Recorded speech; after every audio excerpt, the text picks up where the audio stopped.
It is a beautiful evening, isn't it? I'm just glad to be home. Montana, 1887. There are men who grow old gracefully, who move into the later chapters of their lives with the quiet acceptance of someone who has made peace with what is and what isn't. Jacob Walker was not quite that man.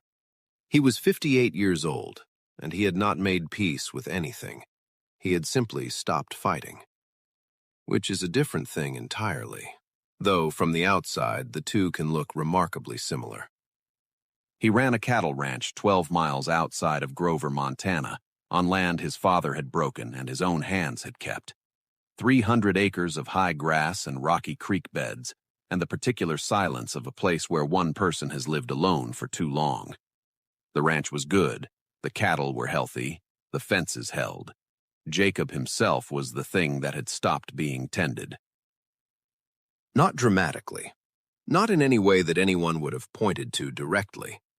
He ate, he worked, he spoke when spoken to, and was considered by everyone in Grover County to be a decent man of sound character.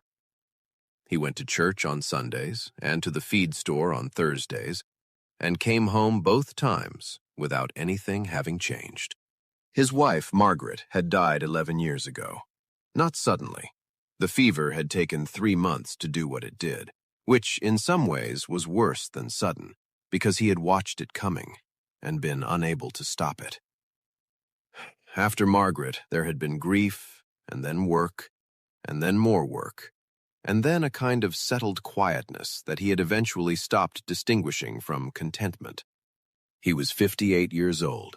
He had a ranch and a horse and a good dog named Porter, who asked nothing of him but proximity.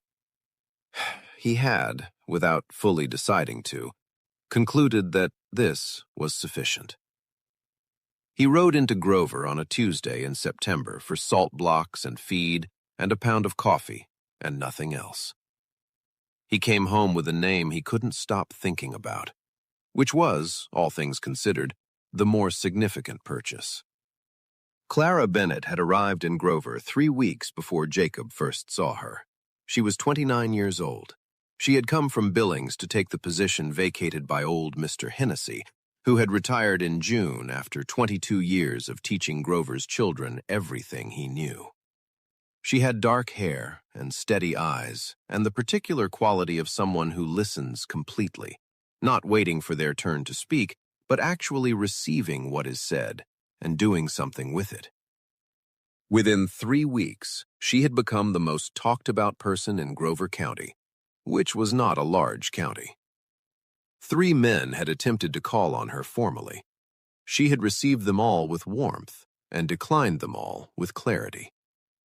The banker's son, Franklin Pierce Jr., prosperous, handsome, 26, had sent flowers twice. She had put them in the schoolroom where the children could enjoy them, which Franklin had not intended, but Clara thought was the better use of flowers. Jacob watched none of this.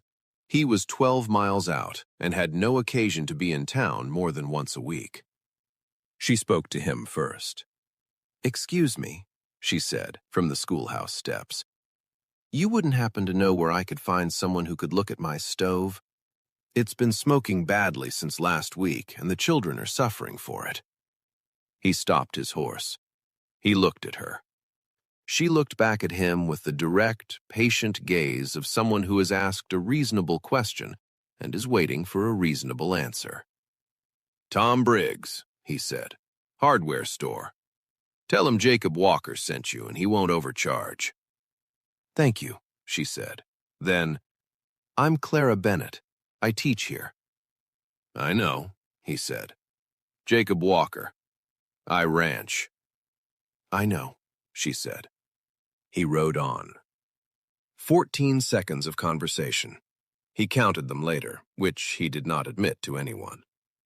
He did, however, mention Tom Briggs's name to Tom himself the following Thursday, just to ensure the stove situation was properly handled. "Already handled," Tom said, with a look that Jacob chose not to interpret. "Good," Jacob said. He bought his coffee and left. Tom watched him go and said nothing, but he was smiling. Jacob didn't see that either.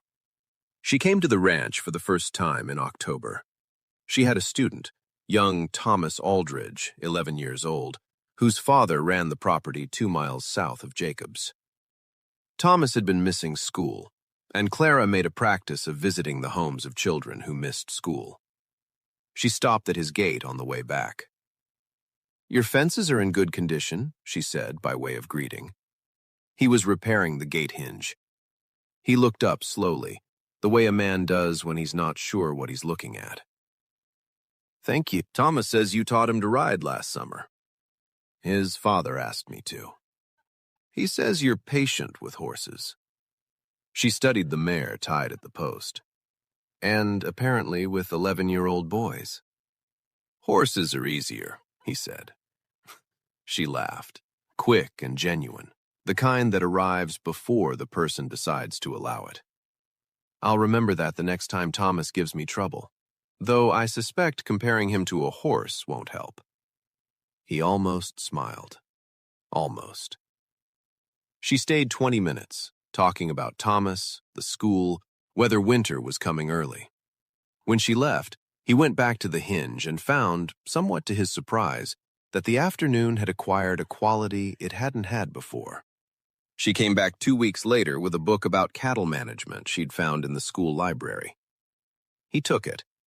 He had already read it 10 years ago. He read it again anyway, which he told himself was because the chapter on winter grazing had new relevance and not for any other reason. The third visit, he was ready for her. He had made coffee, 2 cups, without thinking about it. Then he had looked at the 2 cups on the kitchen table and thought about what that meant and decided not to think about it further. She arrived at 2:30, as she generally did, and he handed her the coffee, and she took it the way she took everything, directly, without performance, and sat at his kitchen table. She looked at the 2 cups, then at him, then back at the cups. She said nothing. He said nothing. Porter the dog walked in, looked at both of them, and walked back out. "Smart dog," Clara said finally. "Yes," Jacob said. "He knows when to leave a room." There was a pause. Then Clara smiled into her coffee, and Jacob looked at the wall, and the kitchen was very quiet, and somehow, inexplicably, entirely comfortable. The town noticed. Towns always notice. By November, the Tuesday visits were known about. Clara rode past the feed store and the dry goods and the church on her way out of town, and people in Grover had eyes and opinions and, most critically, time. The opinions were various and delivered with the enthusiasm of people who didn't have enough to discuss. Martha Holt, who had known Jacob for 30 years, thought it was wonderful. "That man has been alone since Margaret," she told anyone who would listen, which was everyone. "It's been 11 years. 11! I've been worried."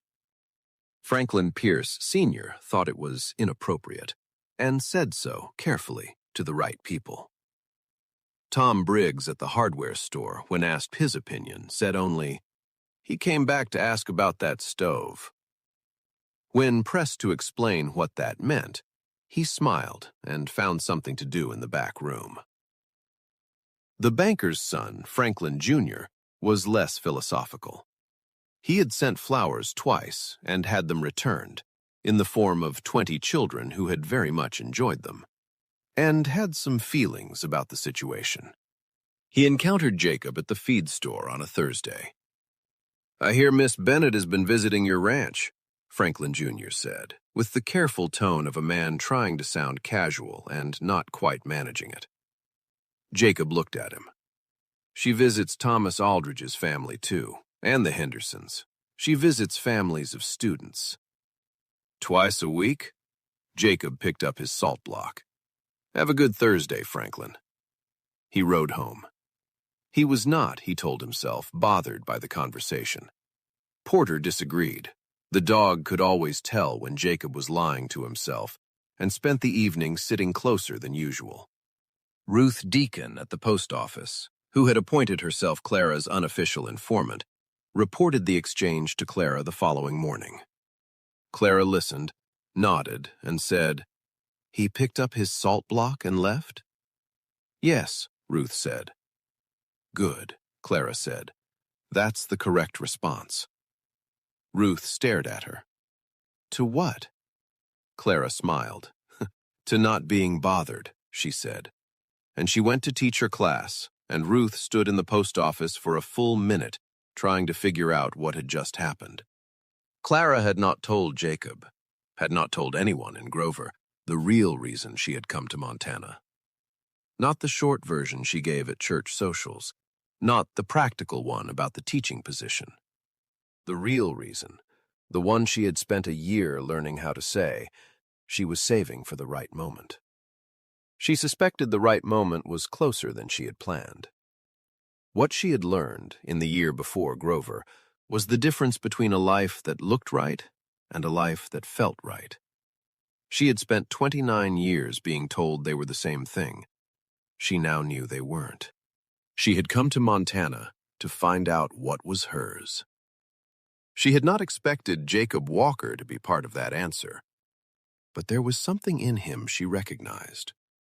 Not his age, not his history, something in the quality of his attention, the way he listened without waiting for his turn, the way he said true things plainly, the way he had made 2 cups of coffee before he knew she was coming and had never once mentioned it. She had spent 29 years around people performing versions of themselves. Jacob Walker didn't perform anything, including, she noted, any awareness that she found this extraordinary, which was possibly the most extraordinary thing about it. She had told herself on the ride out to his ranch on the 4th Tuesday that she was simply visiting a neighbor. She had told herself this carefully and at some length. Porter had met her at the gate, tail moving with the enthusiasm of an animal who knew the truth before the humans did. She had looked at the dog for a moment. "Don't say anything," she told him. Porter wagged his tail.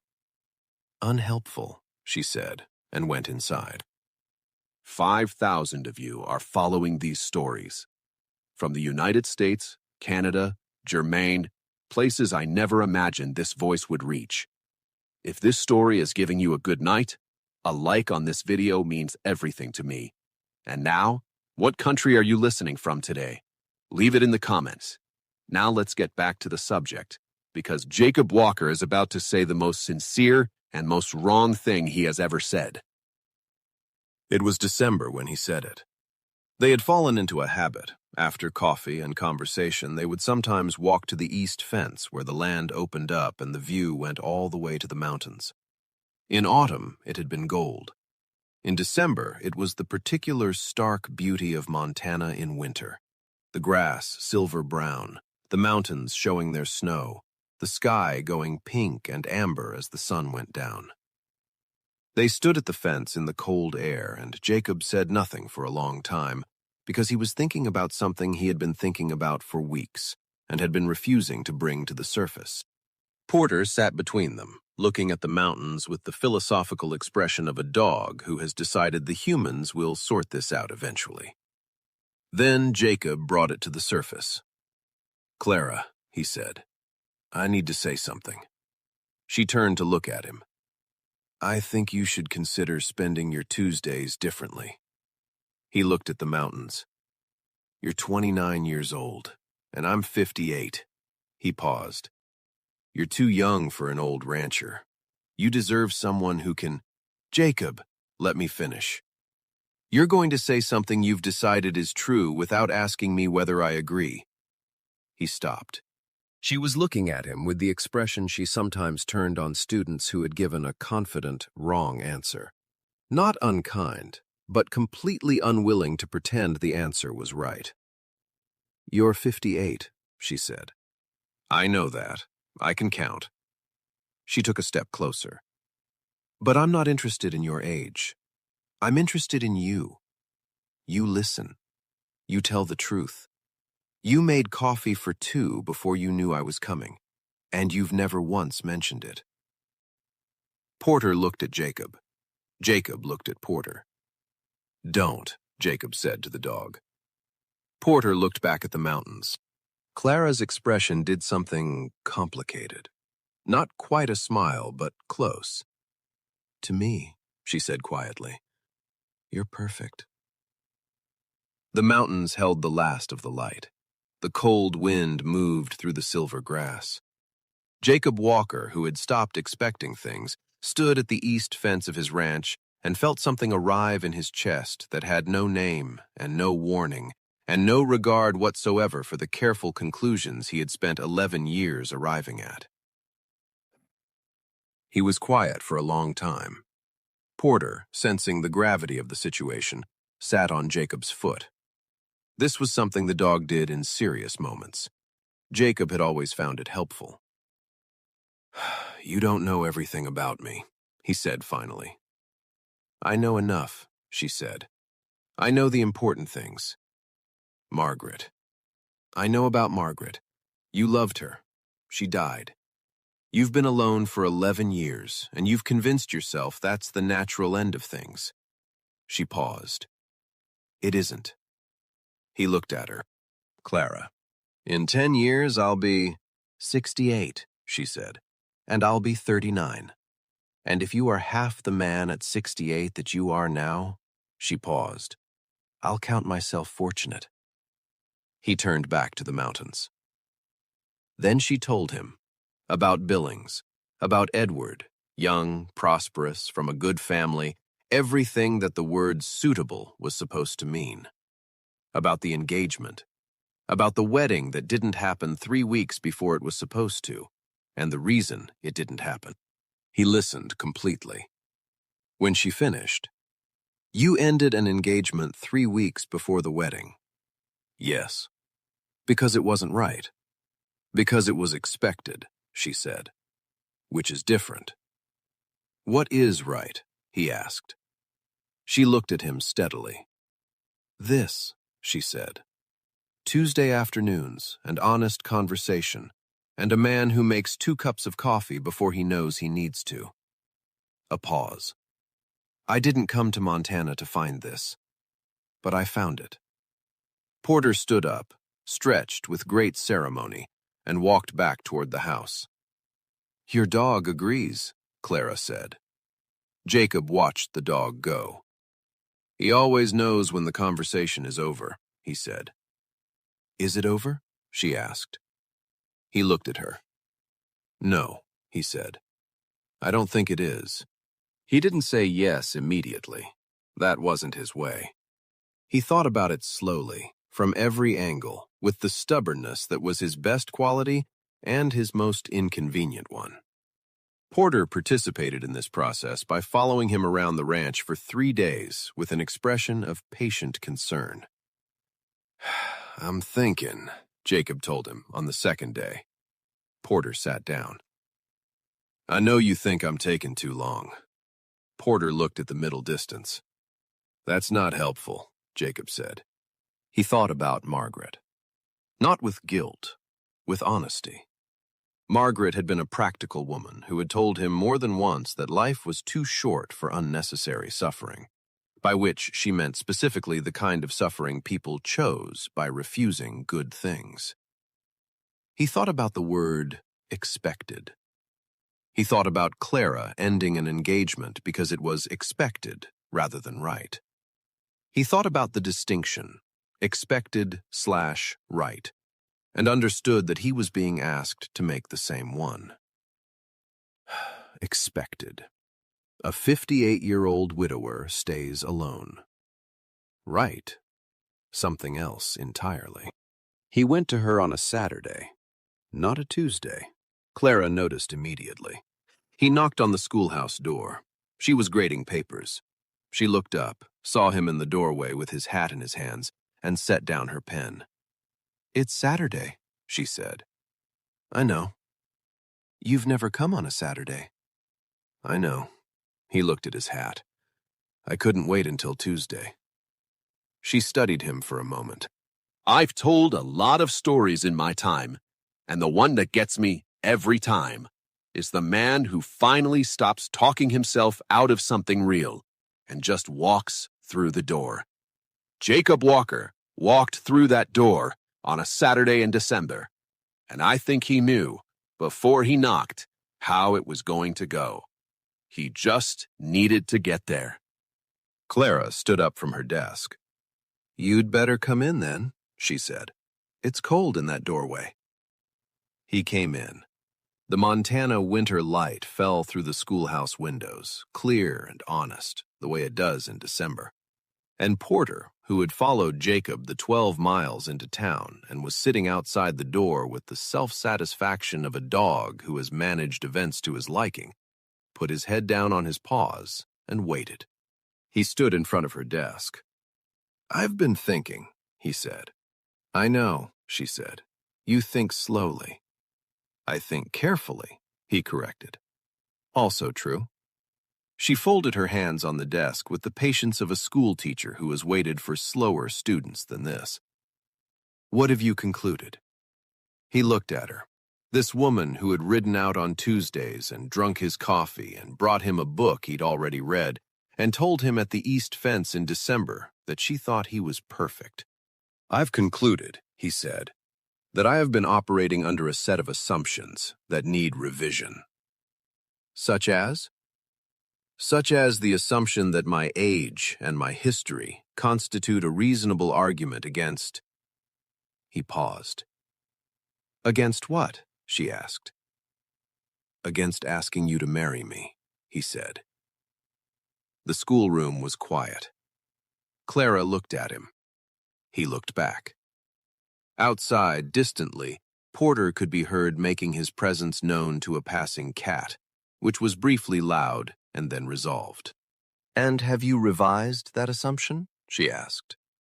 "With some difficulty," he said. "Yes." He reached into his coat pocket and produced a ring, Margaret's, which he had worn on his smallest finger for 11 years and had taken off that morning for the first time, because it was right that it go forward rather than stay still. "I would very much like it," he said, "if you would be my wife. Knowing everything that entails, the age and the ranch and the dog and the winters and all of it." Clara looked at the ring, then at him. "Jacob Walker," she said, "you are the most deliberate man I have ever met." "Is that a yes?" "It was always going to be yes," she said. "I was just waiting for you to think it through."